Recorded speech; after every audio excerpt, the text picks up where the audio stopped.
everybody. I'm wearing a hat again. Do you know why I'm wearing a hat?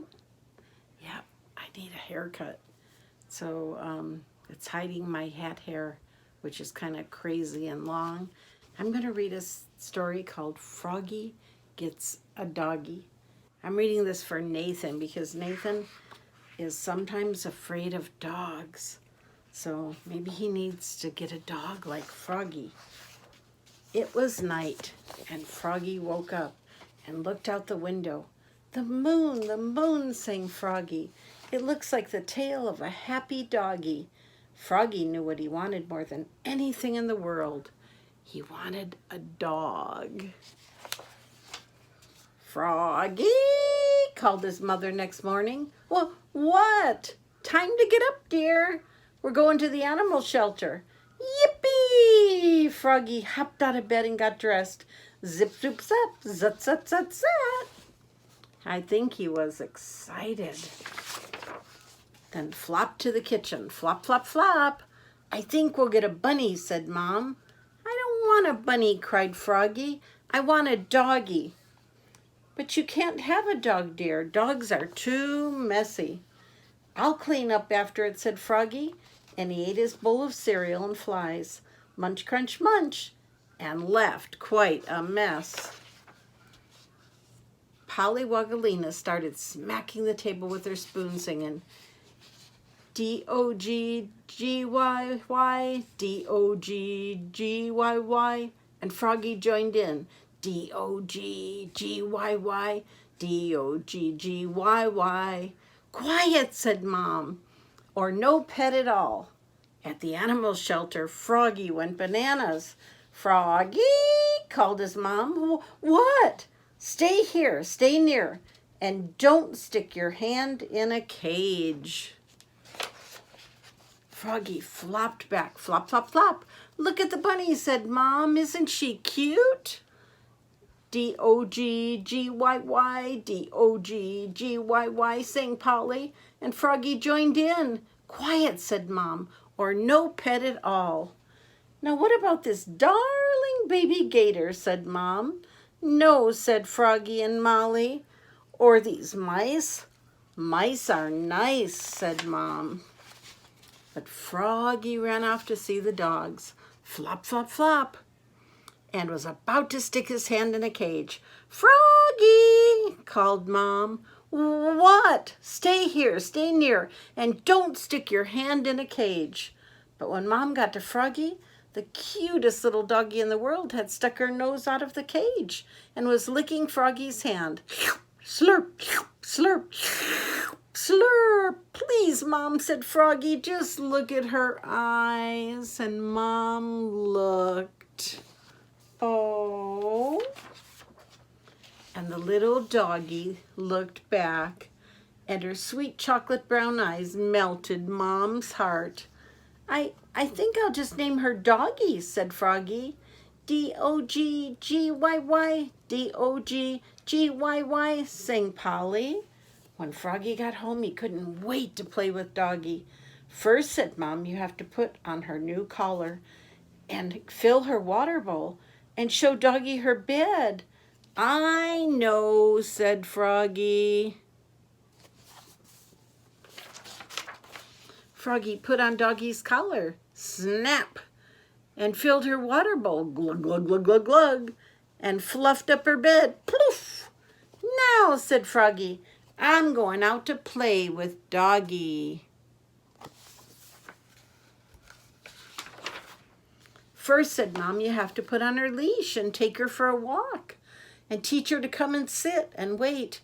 I know, said Froggy. And, said Mom, don't forget to take your pooper scooper with you and clean up after her. Oh, lots of responsibilities. So Froggy put on Doggy's leash, snap, and took her for a walk. Sniff, sniff, sniff. And when they got back, he tried to teach her to sit up in bed, roll over, and shake hands. And then along came Froggalina. Hi, Froggy. What a cute little doggy. And she's smart, said Froggy. Watch her fetch the stick. "Fetch," said Froggy. But Doggy knocked over the badminton net and the bird bath and sprinted into the house. "Doggy!" called Froggy. "Ruff!" said Doggy. "Wait, wait, come fetch the stick." But when Doggy raced back out, she had Mom's underwear instead. "Whoops!" cried Froggy, looking more red in the face than green. "Sit!" Froggalina laughed and said, "Good Doggy." That night, Froggy put Doggy into her bed, but Doggy wanted to sleep with Froggy, and she snored, snuffle, snuffle, wheeze, all night long.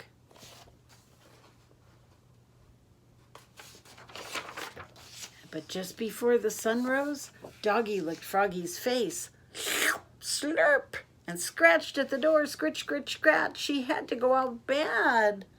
Mom held out a toy shovel and said, "Don't forget your pooper scooper, Froggy."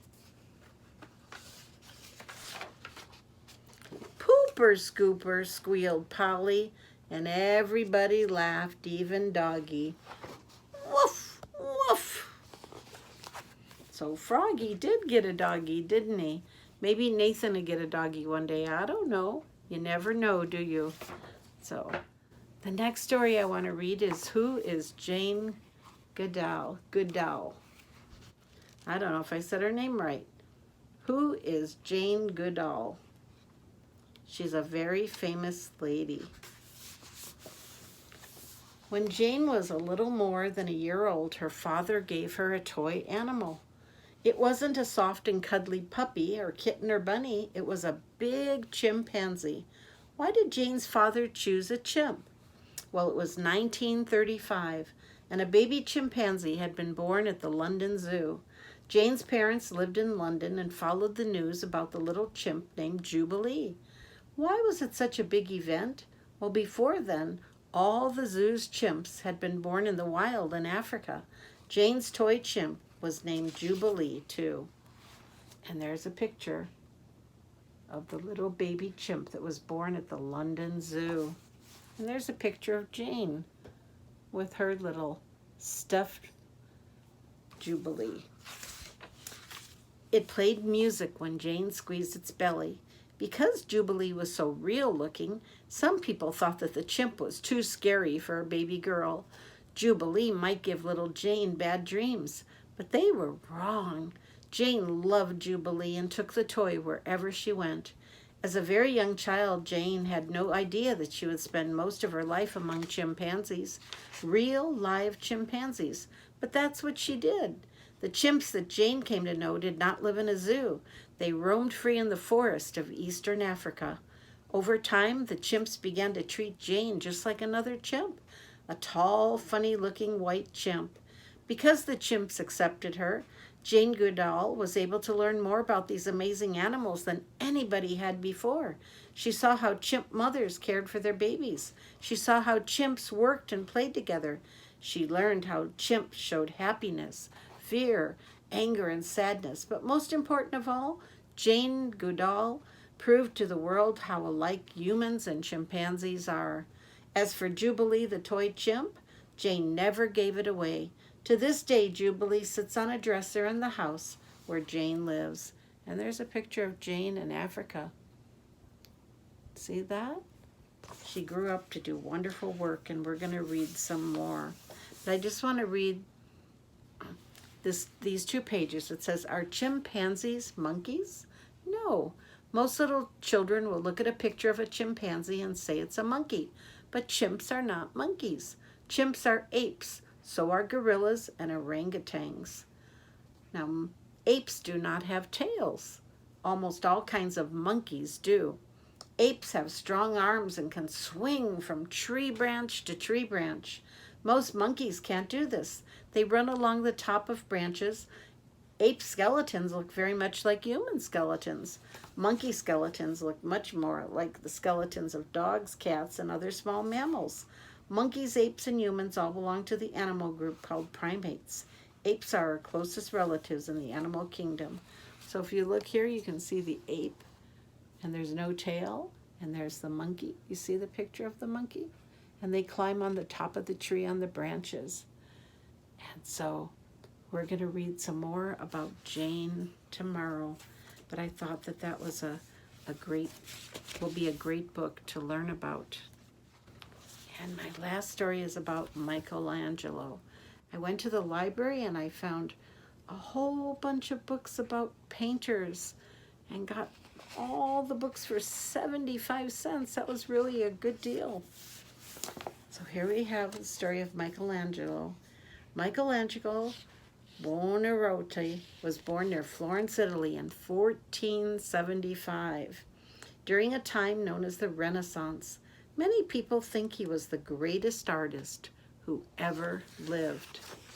Michelangelo was a master of architecture, painting, and poetry, but his favorite art was making statues of people. Michelangelo sculpted many of his statues from big blocks of marble. He chipped away at the marble with a hammer and chisel until he got it the way he had liked it. The unfinished statue of St. Matthew shows how Michelangelo started one of his statues. You can see there. He just worked and chipped away and chiseled till he got it looking like he wanted it to look. Michelangelo made his statues look very lifelike. Sometimes he would polish them so they looked smooth and shiny. But sometimes Michelangelo would leave chisel marks. The marks helped give his statues shape and a feeling of being alive when they were viewed from a distance. This is a famous one called the Madonna and Child, and this is the Medici Madonna, some of his famous works. When Michelangelo was born, his mother may have been too ill to take care of him. His father took him to live with a family of stone cutters. When he grew up, Michelangelo joked that this was the reason he loved to cut away at stone so much. There's a picture. Michelangelo lived in just the right place and at just the right time. In the 1400s and 1500s, people in Florence were very interested in architecture, painting, poetry, and sculpture. And when Michelangelo was 13, he learned a lot about art by just walking through the streets of Florence on his way to the school and workshop of Florence's most popular artist, Domenico Ghirlandaio. Look at that. Wow. Michelangelo loved the paintings of Giotto and Masaccio that he saw on the walls of churches in Florence, and he admired the sculptures of Donatello and Ghiberti. These artists lived and worked in Florence before Michelangelo was born. So these are some of the works of art that he was exposed to. What a wonderful opportunity for him. Michelangelo learned a lot on his own, but he also learned many things about being an artist from his master, Ghirlandaio. One important thing that Ghirlandaio may have taught Michelangelo was the difficult art of fresco painting. To make a fresco, an artist paints on wet plaster. As the plaster dries, the painting becomes part of the wall and lasts a very long time. This is because the paint won't flake off. Fresco painting came in very handy for Michelangelo later on when he began his most famous painting, the ceiling of the Sistine Chapel. So there he was, learning to work from a great master. Michelangelo's first love was sculpture. When he was about 16, he went to study at a new school that was only for sculptors. It was started by the wealthiest and most powerful man in Florence, Lorenzo de' Medici. Lorenzo loved art of all kinds and paid artists to create works of art for him. People who paid artists in this way were known as patrons. Lorenzo soon realized that Michelangelo had a special talent and invited him to live at his palace. The sculpture on the next page was one of the first that Michelangelo did at Lorenzo's school. And this is called Madonna of the Stairs, one of his first works that he did. Michelangelo studied as hard as he could to become a good sculptor, but it wasn't until he visited Rome that Michelangelo showed people how good he really was. Rome was another great city in Italy. Michelangelo made a statue for a wealthy patron there that amazed everyone who saw it. The Pieta was so beautiful, people found it hard to believe it was done by such a young artist. Michelangelo was only 24, and this is his work of art right there. Beautiful. It's in St. Peter's Church in Rome, Italy. The people who ran the city of Florence heard about Michelangelo's beautiful statue. As soon as he returned home, they asked him to carve a statue for Florence. They even gave Michelangelo a huge block of marble to work with. Michelangelo was very happy. He couldn't wait to start. He turned the block of marble into his most famous sculpture. The statue shows David ready to fight the giant Goliath. But David also shows that the people of Florence thought of themselves as strong, brave, clever, and ready to defend their city. And that is a very, very famous sculpture. During this time, the powerful ruler of the church in Rome heard about Michelangelo. Pope Julius II wanted to build beautiful churches and statues in Rome so that people would remember him. He asked Michelangelo to come there to work. At first, everything was fine. Pope Julius wanted Michelangelo to carve a group of statues for him. But soon after he started, Julius lost interest in the project. He decided there was a much more important job he wanted done. Julius asked Michelangelo to paint the large ceiling of the Sistine Chapel. Michelangelo was disappointed. He told the Pope he was a sculptor, not a painter. But Pope Julius didn't care what Michelangelo thought and practically forced him to begin painting. During this time it took to paint the ceiling, the Pope and Michelangelo had many arguments.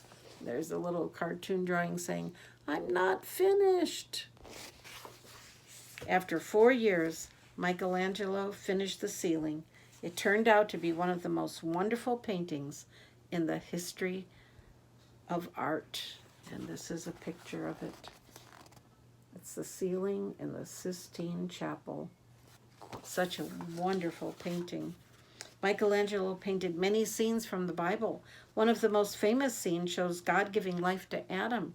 The looks on the faces of God and Adam and the realistic way that Michelangelo painted their bodies had never been seen in a painting before. Suddenly, Michelangelo became known as one of the greatest painters in the world.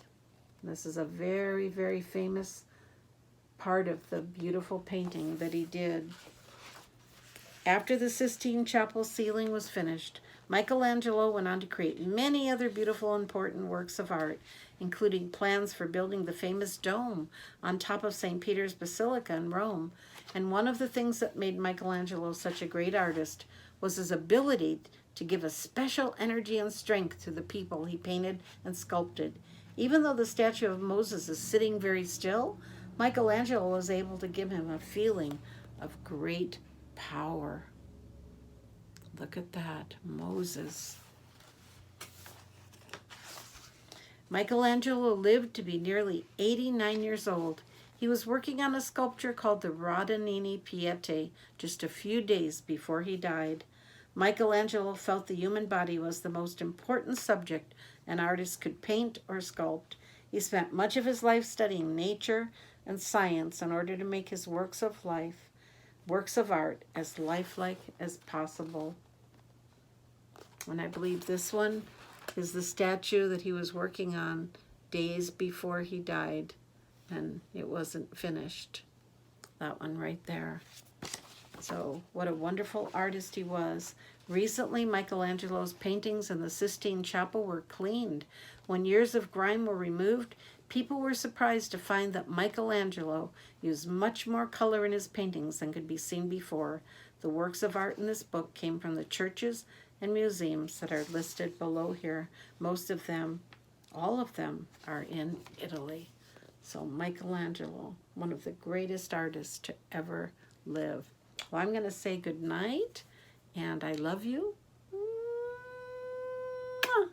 Bye. I hope you learned something tonight. Amen.